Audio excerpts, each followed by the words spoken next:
एक दिन बिलाल और मानो नामी दो बेहतरीन दोस्त जंगल में खेल रहे थे। खेलते खेलते उन्हें एक पुराना जादुई टरी हाउस नजर आया जो हल्की सी रोशनी में चमक रहा था। टरी हाउस पर बेलें लपटी हुई थीं और इस हाउस में एक बड़ा दरवाज़ा था जो खुलकर बहुत से लोगों को अंदर आने की इजाज़त देता था। से एक लकड़ी की सीढ़ी नीचे लटक रही थी। दोनों बच्चे हैरानी और तजस्सुस से उसे देखने लगे।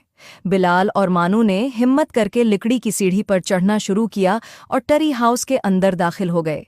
हैरत की बात यह थी कि अंदरूनी हिस्सा बाहर से कहीं ज्यादा बड़ा था। चारों तरफ जादुई किताबें, चमकते हुए नवादरात और अजीब और गरीब चीज़ें पड़ी थीं। खिड़की से उन्हें मुख्तलिफ दुनिया की झलकियां नजर आईं। दोनों दोस्त हैरत और खुशी से देखते रहे।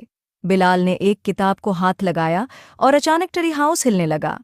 खिड़की से नजर आने वाला मंजर बदल गया और अब टरी हाउस एक ऐसी दुनिया में पहुंच गया जहां हवाई जजीरे पानी के चश्मों के साथ फजा में तैर रहे थे।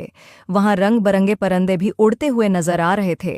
दोनों बच्चे खिड़की के पास खड़े होकर हैरत से यह मंजर देख रहे थे। बाहर निकलने पर बिलाल और मानो का सामना नर्म बादल जैसी मखलूक़ात से हुआ जो हंस रही थीं और उनके उर्द गर्द तैर रही थीं।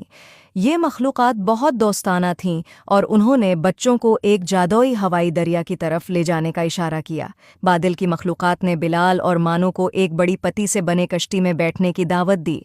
ये जादुई दरिया हुआ में बह रहा था और उन्हें तैरते हुए महलात, अजीब व गरीब मखलूक़ात और जादुई जंगलात के पास से गुजारता रहा।